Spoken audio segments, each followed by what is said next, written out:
এক মুনির অনেক শিষ্য। মুনি ঠাকুর তার পিতৃশ্রাদ্ধে এক মস্ত যজ্ঞের আয়োজন করলেন। সে যজ্ঞ এর আগে মুনির আশ্রমে আর হয়নি।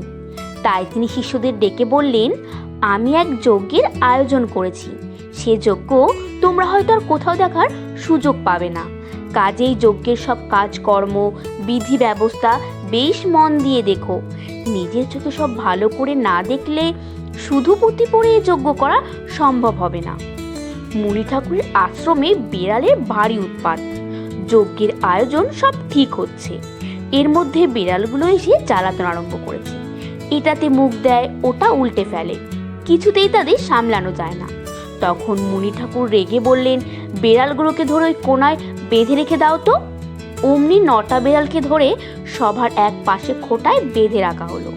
তারপর ঠিক সময় বুঝে যজ্ঞ আরম্ভ হলো। শিষ্যরা সব সভার সাজসজ্জা, আয়োজন, যজ্ঞের সব ক্রিয়াকাণ্ড, মন্ত্রোচ্চারণের নিয়ম ইত্যাদি মন দিয়ে দেখতে আর শুনতে লাগলো। নির্বিঘ্নে অতি সুন্দর রূপে মুনি ঠাকুরের যজ্ঞ সম্পন্ন হলো।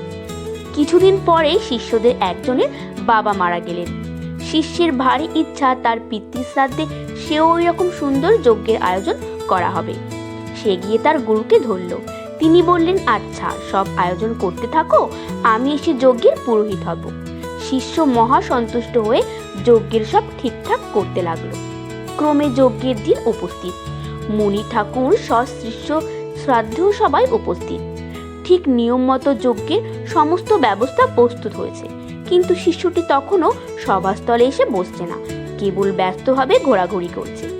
এদিকে যজ্ঞের সময় প্রায় উপস্থিত দেখে মুনি ঠাকুরও ক্রমে ব্যস্ত হয়ে উঠেছে। তিনি শিষ্যকে ডেকে জিজ্ঞাসা করলেন, আর বিলম্ব কেন? সবই তো প্রস্তুত, যজ্ঞের সময় উপস্থিত, এই বেলা সভায় এসো। শিষ্য বললেন, আগে একটা আয়োজন বাকি রয়ে গেছে, সেটা নিয়ে ভারী মুশকিলে পড়েছি। মুনি বললেন, কই, কিছুই তো অভাব দেখছি না। শিষ্য বলল, আগে 4টে বিড়াল কম পড়েছে। মুনি বললেন, সে কি রকম? শিষ্য মুখ কাচুমাচু করে বলল, ওই যে আপনার যজ্ঞে দেখলাম ঈশান কোণে 9টা বিড়াল বাঁধা রয়েছে। আমাদের গ্রামে অনেক খুঁজে 5টার বেশি পাওয়াই গেল না।